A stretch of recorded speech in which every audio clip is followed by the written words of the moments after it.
Assalamualaikum warahmatullahi wabarakatuh.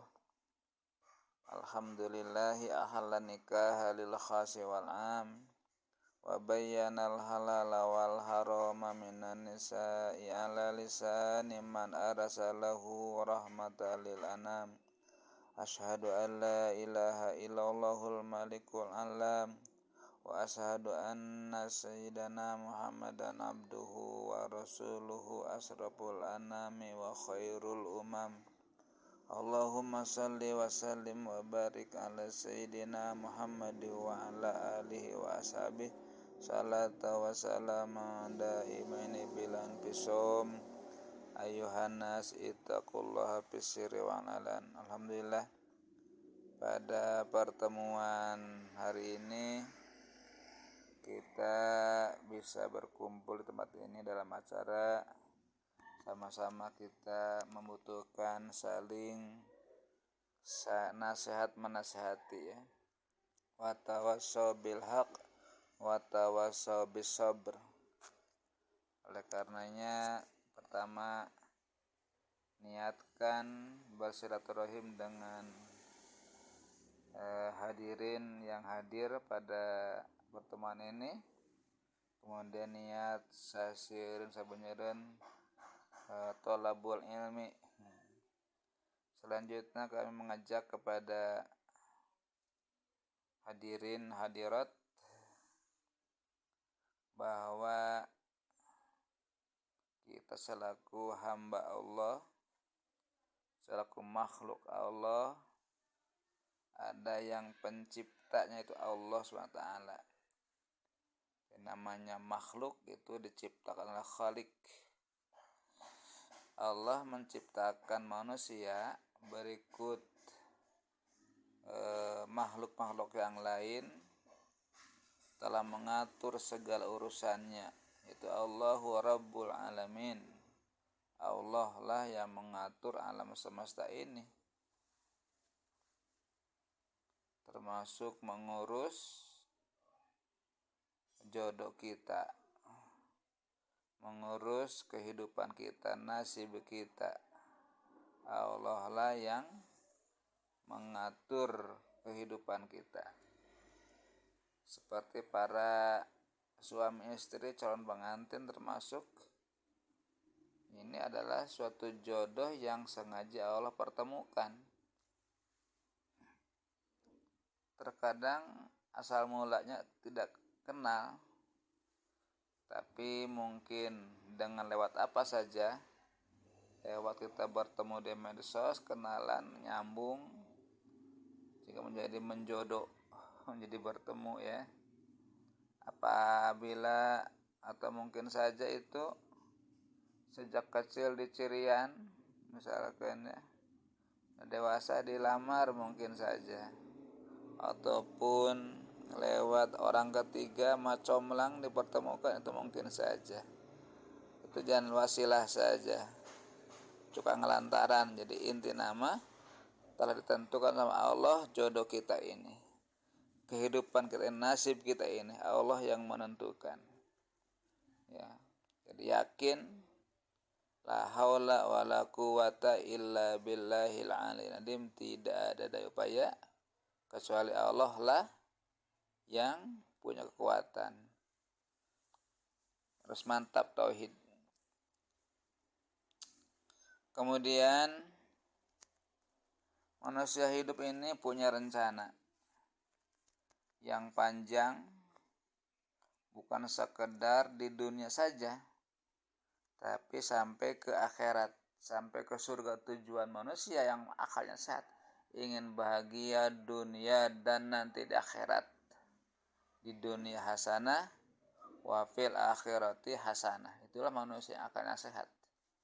Kalau manusia yang akalnya buntu, akalnya kecut, akalnya ini, wah hirup makumaha bae lah, saya wae, nah itu tidak benar. Harus punya visi misi, punya rencana yang bagus, harus punya kehidupan dunia hasanah, di dunia baik, di akhirat pun hasanah. Ngan cuma di dunia harus punya bekal. Meskipun Allah telah menjamin kehidupan dunia ya, wa ma min dabatin fil ardi illa 'ala Allahi rizquha. Tidak semata-mata ada makhluk hidup yang Allah ciptakan, baik itu makhluk yang berkaki 4, makhluk hidup yang berkaki 2, makhluk hidup yang dengan berenang, dengan dabah dengan perutnya. Makhluk hidup baik yang besar kecil, illa 'ala Allahi rizquha, kecuali Allah lah yang menanggung rezekinya. Jadi kehidupan manusia menjamin kehidupan rezekinya. Yang penting kita disyariatkan oleh Allah harus bekerja, harus bergerak mencari kasab. Tidak bisa satu sisi ya, harus dua sisi kita laksanakan. Artinya tawakal kepada Allah bahwa rezeki Allah yang menentukan, mengatur, tapi kita selaku makhluk hidup harus diusahakan ikhtiar dan bekerja. Dalam hadis qudsi Allah menjelaskan, harrik yadaka fa unzila alaika rizqa, gerakan tanganmu nanti aku akan turunkan rezeki kepadamu. Bergerak kasab. Jadi rezeki mah harus dikasab, harus dicari, dikejar terus, nanti Allah yang melakukan rezeki. Ya tidak boleh tawakal kepada Gusti Allah ya.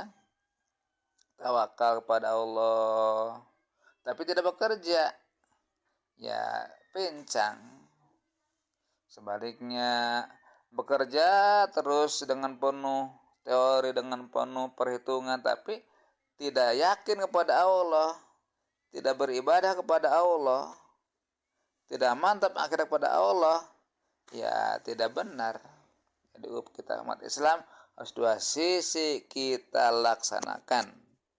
Bekerja semangat mencari dunia, tawakal kepada Allah lebih mantap lagi, itulah yang mantap ya. Itu fungsi kehidupan, karena perlu bekal hidup di dunia mah ya. Tapi jangan lupa kita bertawakal kepada Allah dan beribadah kepada Allah. Selanjutnya, karena kita manusia sejak dilahirkan lemah, wallahu akhrajakum min butuni ummahatikum la ta'lamuna syai'a ya. Bahwa Allah telah mengeluarkan kalian dari perut ibu kalian masing-masing, la ta'lamuna syai'a, dalam kondisi kalian tidak mempunyai apa-apa, tidak berilmu, masih seorang bayi, belum punya harta, belum punya jabatan, belum punya tenaga, seorang bayi yang begitu lemah. Wa ja'ala lakum as-sam'a wal absara wal afidah la'allakum tashkurun. Kemudian Allah menyempurnakan kepada kalian pendengaran, penglihatan, dan akal yang sehat, sehingga kalian seperti ini. Banyak yang perubahannya menjadi benghar, sukses, kasep, gelis. Masya Allah, sudah berubah sekian ribu derajat. Sejak lahir manusia, sekarang sudah berubah. Kata Allah, la'allakum tashkurun. Jadi fungsi tugas hidup, pandai bersyukur kepada Allah. Jadi hidup teh maju sukses untuk bersyukur kepada Gusti Allah. Jangan jadi ketakaburan, jangan jadi kesombongan ya. Sombong itu adalah kunci kecelakaan, bukan kunci ya. Apa itu awal mula picilakaan. Meskipun dalam rumah tangga ya, misalkan rumah tangga kita punya sifat sombong, egois, antara suami istri sombong, ya tidak akan harmonis. Bedegong, sombong, ingin menang sendiri ya. Jadi pasangan hidupnya dianggap sepele, ide yang pasangan hidupnya tidak diperhatikan, itu kesombongan. Itu rumah tangga, kehidupan di rumah tidak akan bahagia. Jadi sifat sombong kita tinggalkan, hilangkan gitu ya. digambarkan dalam suami istri. Kalau dua-dua sombong menggeloba para saya, ya salah seorang yang sombong, yang satu tersakiti, terdolimi. Jadi harus sifat sombong kita hilangkan. Karena makhluk hidup hamba Gusti Allah. Jadi, egois, sombong, hilangkan. Marah kedawang, hilangkan. Ya, dimana bahasa ya misalkan suami istri, ya wajar pas ya, tapi jangan dendam, segera saling memaafkan. Dengan rekan kerja pas ya wajar segera saling memaafkan lagi. Suami istri juga wajar. Jadi inti nama kita harus bersyukur, la'allakum tashkurun, harus bersyukur kepada Allah. Begitu rubah kehidupan sejak lahir, sekarang sudah berubah.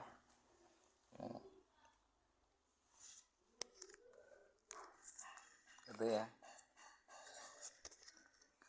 Selanjutnya adalah kita evaluasi masing-masing, yaitu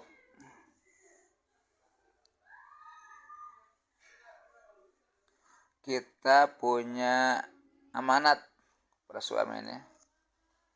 Rasulullah berpesan kepada para laki-laki ini, ittaqullaha fin nisa akhadtumuhunna bi amanatillah wastahlaltum furujahunna bi kalimatillah. Wahai para suami, laki-laki semuanya, ittaqullaha, kalian harus bertakwa kepada Allah fin nisa, dalam menghadapi perempuan istri kita. Allah berpesan, Rasul berpesan, takwalah kepada Allah dalam menghadapi keluarga. Ini pesan kepada para suami, kepada laki-laki, termasuk saya ini laki-laki ya. Kenapa? Akhadtumuhunna bi amanatillah, kalian mengambil mereka, istri kita, anak kita, bi amanatillah, sebagai amanat Gusti Allah. Maka para laki-laki ini ingatkan, bojo teh bukan milik kita, bukan milik seorang suami, tapi bi amanatillah, amanat Gusti Allah. Kalau milik bisa digadekeun ka batur ya, diinjemkeun, dijual, dia nyeri, disakiti milik kita. Karena bukan milik ya wayahna. Ada mas'ulun, akan dipinta pertanggungjawaban nanti di akhirat oleh Allah Subhanahu wa ta'ala. Itu suami, masya Allah. Wastahlaltum furujahunna bi kalimatillah, kalian menjadikan halal jiwa raga nasib perempuan itu adalah bi kalimatillah, dengan ijab qabul. Tanpa ijab qabul haram berhubungan, bergaul dengan perempuan ya. Dengan ijab qabul kalimat Allah jadi halal. Itulah fungsi rumah tangga hidup kita. Wastahlaltum furujahunna bi kalimatillah.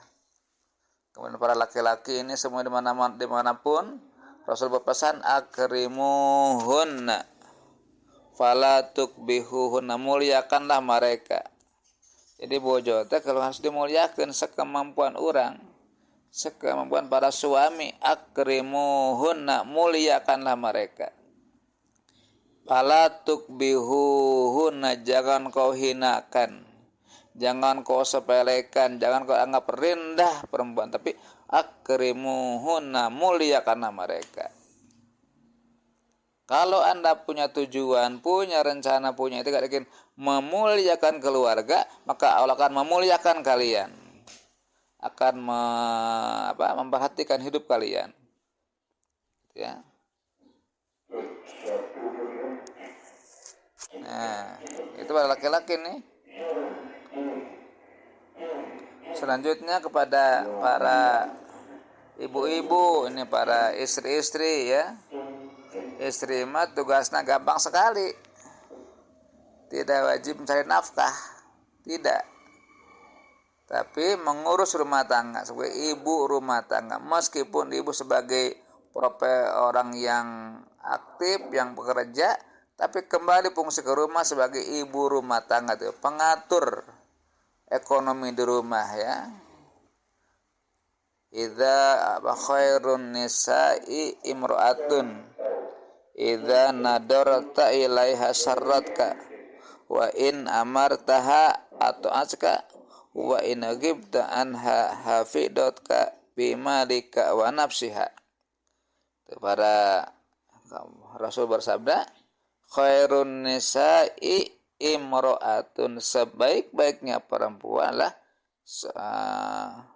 seorang perempuan idza nadarta ilaiha syarratka, di mana engkau suami bertatap wajah dengan istrinya, syarratka, masya Allah, istrinya dengan jawaban senyum, marah mai budi ya, dimanapun kapanpun kondisi apapun, baik suami sedang banyak uang, suami sedang nggak ada punya uang, syarat keselamatan marah mai budi payunan suami, masya Allah ya, tidak kekapungan.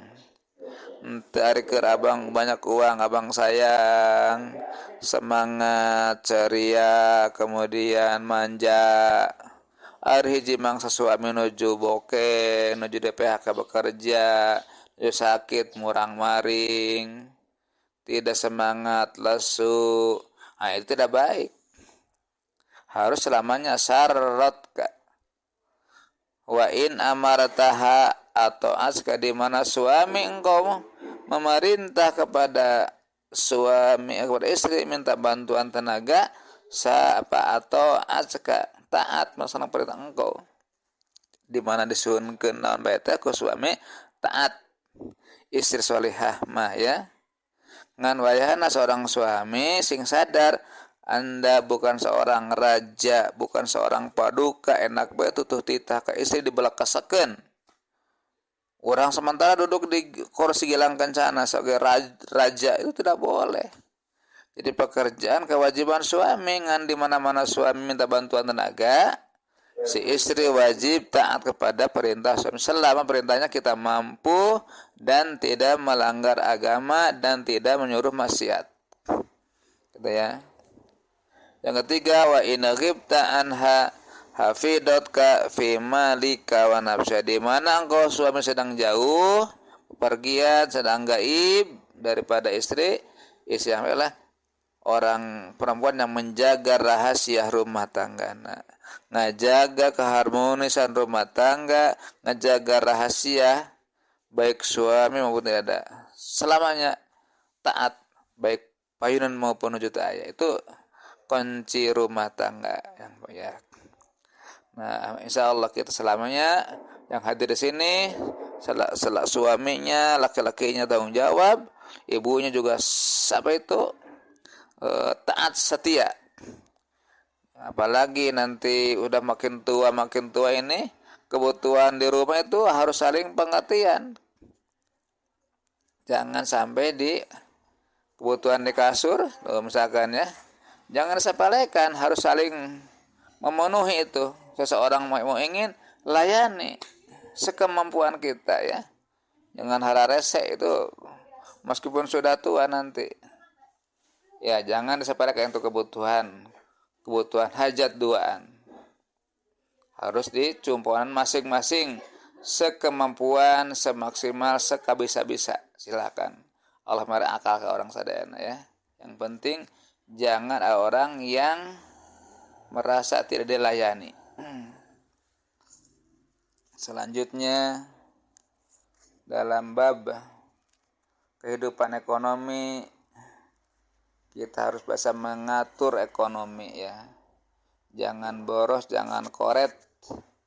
Rizki diatur Gusti Allah, diatur kebutuhan pokok, jangan boros, harus nganilai diri sendiri. Ulah panas baran, ulah kabitaan, lamun can mampu. Gitu ya. Disesuaikan dengan kebutuhan kita dan kemampuan kita. Jangan lapar mata. Itu kunci. Kebutuhan pokok sesuai dengan kemampuan kita ke masa depan. Kita ada penabung, ada tabungan atuh supados maju, ada rencana, ada infak setiap penghasilan 2,5% kalau yang infak. Nah, jadi kebutuhan pokok siapkan, syaratnya tidak boros, tidak koret. Ada masa depan harus menabung. Untuk apa itu? Untuk ya macam-macam kita, untuk berangkat haji, umroh, persiapan nyokolakeun anak, persiapan ingin meuli mobil, sebagian dari tabungan. Ngalamun can mampu tong maksakeun bisi loba hutang gitu ya. Tapi menabung sekemampuan kita terus. Jangan lupa infak untuk keberkahan. Nah, selanjutnya kami mengajak kepada hadir semuanya bahwa kalau ingin hidup harus tadi la'allakum tashkurun, bersyukur kepada Gusti Allah. Dengan syarat apa? Ada 3 syarat. 1, mengakui hidup kita, rezeki kita Allah yang mengatur. Syukur namanya ya. Jangan sombong, jangan berdoa, Allah yang mengatur rezeki kita, harus mengaku kepada Allah yang mengatur kehidupan kita. Yang kedua, harus senantiasa kita, pribadi kita, saudara kita terutama kita ya, harus punya sikap senantiasa bungah, ulah nalangsa, ulah bersedih yang berkepanjangan, ulah ngobrolkeun aib diri sorangan ka batur, ulah ngobrolkeun aib kalau ka batur, kadah bungah, ulah mau ngobrolkeun ka bingung ka batur, aya masalah mah ka Gusti Allah. Yang ketiga adalah harus melakukan tujuan Allah menciptakan kita itu untuk beribadah kepada Gusti Allah ya. Allah berfirman, in syakaratum la azidanakum wa la in kafartum inna adzabi lasyadid. Jika kalian pandai bersyukur, ibadah ka Allah sing mantap, sing maca-maca Quran, getol tahajud, getol salat duha, berinfak, la azidannakum, Allah berjanji akan menambah nikmat kepada kalian. Wala in kafaratum inna adzabi lasyadid, di mana engkau bersyukur diberi beunghar teh kalah teu ibadah, lalawara ibadah, tara maca Quran dan sebagainya, azabku sangat berat. Terakhir, Rasul berpesan dalam surah Mutiara ini, nawiru buyutakum bitilawatil Qur'ani wa shalah fa innal baital ladzi la yuqra'u fil Qur'an yaqillu khairuhu wa yaktsuru syarruhu wa yadiku li ahli. Ya. Sinarilah rumah kalian dengan memperbanyak membaca Al-Qur'an, dan juga dipakai sholat sunat di rumah, tahajud dan sholat duha. Fa innal baital ladzi la yuqra'u fil Qur'an, rumah yang jarang dibacakan Quran, rumah yang jarang dipakai sholat sunat di dalamnya, yakillu khairuhu, akan sedikit kebaikannya, wa yaktsuru syarru, akan banyak madaratnya, wa yadiku li ahli, akan sempit kehidupan rumah tangganya. Naudzubillah. Sebaliknya, rumahnya ramai dengan Al-Quran, pakai tahajud, semua anggota keluarga, duha, sadar keluarga, yunzalu fiha barakah, akan turun berkah kepada keluarganya.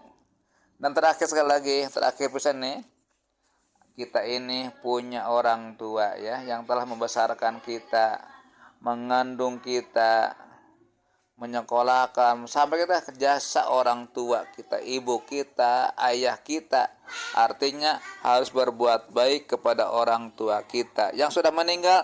Kita kirim doa setiap waktu ya, kirim, isolkan pahala kita, isolkan bahas apa itu yasin, sholawat, isolkan pada al-kubur yang sudah meninggal. Yang masih ada kita hormati mereka, jadikan pusaka kehidupan kita.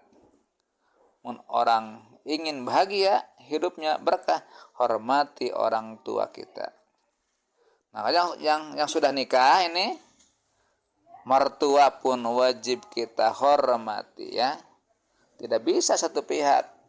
Orang tua unggul ari mertua teh dihormatan. Ciloko ya. Mertua pun telah berjasa menghantarkan pasangan hidup kita.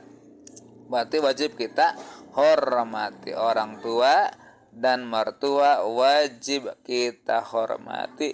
Jangan menyakiti mereka. Itu kunci keberkahan hidup seseorang adalah dalam mertua dan ibu kita, ayah kita, ibu kita, mertua kita, semuanya hormati. Mudah-mudahan obrolan pada kesempatan ini Allah mencurahkan hidayah taufik untuk melaksanakan tausiah ini, untuk mengamalkannya.